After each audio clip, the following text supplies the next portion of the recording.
नमस्कार।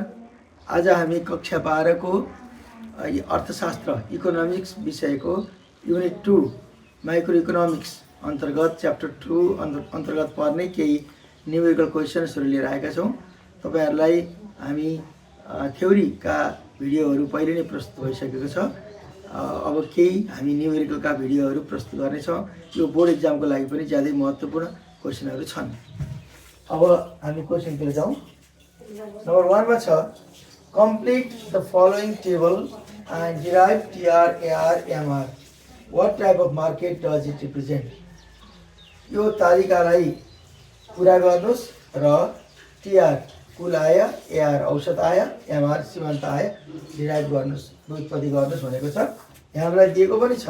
Output Q भनेको चाहिँ हाम्रो 0 1 2 3 4 5 6 7 सम्म छ। प्राइस हाम्रो 22 20 18 16 14 12 10 8 दिएको छ।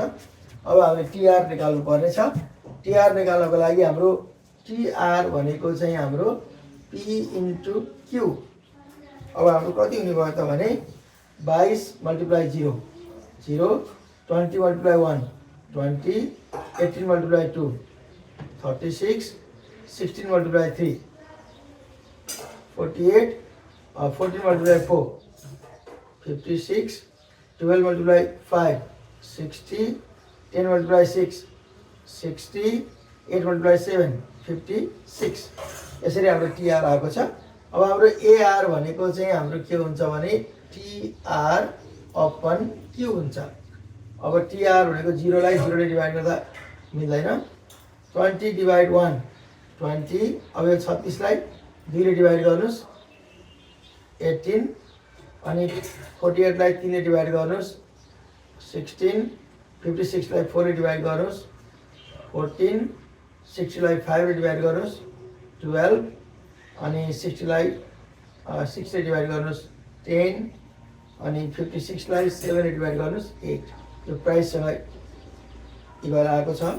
तपाईहरुले यहाँ हेर्नुभयो भने अब MR भनेको TR n minus TR n minus 1 अथवा n पदको total revenue minus n minus 1 पदको टोटल रेभेन्यू हुन्छ। पहिलोमा ड्यास हुन्छ। अब हामी TR बाट गर्छौं। 20 minus 0 20 36 minus 20 16 48 minus 36 12 56 minus 48 56 minus 48 8 भयो अनि 60 minus 56 6 भयो 60 minus 56 4 भयो अनि 60 minus 60 0 56 minus 60 minus 4। यसरी हाम्रो MR पनि आएको छ। अब यो डिराइभ गरिसकेपछि हामी यसलाई हामी TR AR र MR लाई हामी एउटै ग्राफमा भर्नु पर्ने छ। हामीले त्यसको लागि पहिला TR भरौं। TR को लागि चाहिँ तपाईको TR 0 हुँदा आउटपुट पनि 0 छ। अनि त्यसपछि गएर आउटपुट 1 हुँदा TR 20 छ। 1 हुँदा 20 त्यस्तै गरेर 2 हुँदा 36 30 यो 35 भयो 36 यहाँनिर यसको बीच भन्दा अलिकति माथि 2 हुँदा 2 बाट माथि जानुस् 36 भयो। त्यस्तै गरेर 3 हुँदा 48 यो 40 भयो 48 50 को नजिक पुग्ने भयो। 3 हुँदा 2 हुँदा 3 हुँदा 50 को नजिकै 48 अनि 4 हुँदा 56 56 अनि यहाँबाट सिधा आयो। 4 हुँदा 5 हुँदा 60 6 हुँदा पनि 60 यो 60 हो। 5 हुँदा 60 6 हुँदा पनि 60 अनि त्यसपछि 7 हुँदा चाहिँ हाम्रो फेरि 56 मा गयो। यसरी हामीले यो TR चाहिँ हामीले यहाँ व्युत्पत्ति गरेका छौं।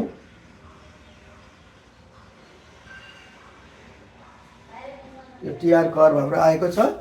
अब त्यस्तै गरेर एआर कर्भको लागि चाहिँ हाम्रो 0 हुँदा छैन, 1 हुँदा 20 छ, 1 हुँदा 20 हाम्रो ए नै भयो। 2 हुँदा हाम्रो 18 छ, 18 भनेपछि अलिकति तल गयो 2 हुँदा 18। त्यस्तै 3 हुँदा 16, त्यस्तै 14, 4 हुँदा 14, 5 हुँदा 12 अनि 6 हुँदा 10, 6 हुँदा 10, 7 हुँदा 8। यो एआर भयो। त्यस्तै गरेर एमआर को लागि हाम्रो 1 हुँदा 20 नै भयो, 2 हुँदा 16, 16 भनेपछि अलिकति तल आयो थोरै, 2 हुँदा 16 अनि 3 हुँदा 12, 3 हुँदा 12 अझै तल आयो अनि 4 हुँदा 8, यो 10 भन्दा पनि तल आयो, 4 हुँदा 8 अनि 5 हुँदा 4 अनि त्यस्तै गरेर 6 हुँदा 0, 7 हुँदा -4। अब यहाँ हामीले -10 सम्म गऱ्यो भने 7 हुँदा -4। अब यसलाई हामीले जोड्यो भने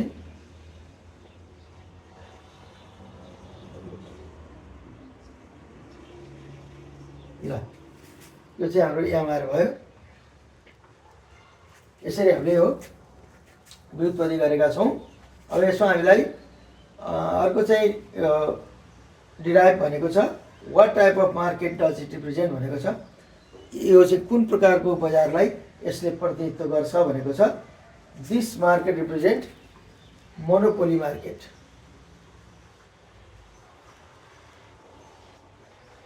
एकाधिकार बजार। किनभने पूर्ण प्रतिस्पर्धाको बजारमा टिआर सिधै स्ट्रेट लाइन हुन्छ, एआर र एमआर के हुन्छ प्यारलल टु एक्स एक्सिस हुन्छ, एआर र एमआर पनि सेम हुन्छ। यहाँ चाहिँ एआर र एमआर सेम छैन, यो मोनोपोली मार्केट हो अथवा यो इम्पर्फेक्ट कम्पिटिसन मार्केट हो भनेर हामी भन्न सक्छौँ। पूर्ण प्रतिस्पर्धाको बजार पनि भन्न सक्छौँ। र यसमा हामीलाई यदि एआर र एमआर को रिलेसन पनि सोधेको भए, टिआर एमआर को रिलेसन पनि सोधेको भए हामीले त्यो पनि भन्नुपर्छ। र टिआर चाहिँ हाम्रो बढ्दै गएको छ, स्लोली बढेको छ, कन्स्टेन्ट भएको छ हैन। टिआर कन्स्टेन्ट भएको बेलामा, टिआर हाइएस्ट भएको बेलामा एमआर 0 भएको छ अनि टिआर घटेको बेलामा एमआर नेगेटिभ भएको छ। एआर चाहिँ घटेको छ कन्टिन्युअसली, तर यो 0 र नेगेटिभ भएको छैन हैन। तर एउटै स्टेजमा चाहिँ टिआर एआर एमआर प्राइस सबै सेम छ। यो 1 हुँदाखेरि चाहिँ यही कुराहरू हामीले भन्न सक्छौँ। यदि हामीलाई क्वेसनले तिनीहरूको बारेमा पनि सोध्यो भने हामी त्यो बताउन सक्छौँ। अब त्यस्तै गरेर नम्बर 2 मा if revenue function is TR, यो आय फलन चाहिँ TR equal to 5q - 3q² + 2q³। Find average function and marginal function. हामीलाई औसत फलन र सीमान्त फलन सोधेको छ। Also find AR and MR when q = 5, q = 5 हुँदा एआर र एमआर कति हुन्छ भनेको छ। अब यसमा हामीले सोलुसनमा हामी जान्छौँ। हाम्रो TR equal to 5q - 3q² + 2q³। अब हामीलाई एआर भनेको TR by cube, 5q - 3q² + 2q³ upon cube. यो भनेको 5q अपन पनि क्युब - 3q² अपन पनि क्युब + 2q³ अपन पनि क्युब। अब यहाँ 5 रह्यो, यो क्युबले स्क्वायरलाई काट्यो, 3 रह्यो प्लस क्युबले काट्यो 2q² रह्यो। अब also find AR MR when q = 5। अब when q = 5 then AR = 5 - 3 × 5 + 2 into 5 को स्क्वायर 2 into 5 को स्क्वायर भनेको 5 पंचे 25 25 दुना 50 50 र 5 जोड्दा 55 यसमा 15 हटाउनु पर्यो 55 माइनस 15 कति भयो 40 भयो। अब यो एआर को एउटा आन्सर यो भयो, एउटा आन्सर चाहिँ यो भयो Q5 हुँदाखेरिको। त्यस्तै एमआर को पनि हामी निकाल्नु पर्ने छ। एमआर भनेको dTr by d क्यूब। अब dTr भनेको हामीलाई यहाँ दिएको छ 5 cube minus 3 cube square plus 2 cube cube by d cube. अब यो भनेको d by d cube 5 cube minus d by d cube 3 cube square plus t by d cube 2 cube cube यसको छ। यो भनेको d by d cube 5 cube भनेको 5 मात्रै हुन्छ। हामीलाई के थाहा छ भने यसको हामीले d by dx जस्तै हामीलाई एउटा फर्मुला थाहा छ d by dx x power n equal to n x n minus 1 हुन्छ। त्यसैले हाम्रो d by d cube 5 cube भनेको यसको पावर 1 छ अनि सम्झौँ हामी। अनि 5 त सधैँ छ, यसको पावर 1 आउँछ, क्यूब को पावर 1 minus 1, 5 क्यूब को पावर 0, 5 into क्यूब को पावर 0 भनेको 1 भनेको 5 यसरी आउँछ। त्यस्तै यहाँ चाहिँ अब यो पावर यता आउँछ 3 टू जा कति हुन्छ 6 अनि क्यूब चाहिँ यहाँ 2 भएपछि घट्यो 1 भयो 1 लेख्नु परेन। प्लस यहाँ 3 छ 3 टू जा 6 अनि क्यूब को पावर चाहिँ 3 थियो भने अब 2 भयो। यसरी डिभाइड डिक्यू गर्दाखेरि चाहिँ यसरी हामी त्यो फर्मुलाको आधारमा हामी गर्छौँ।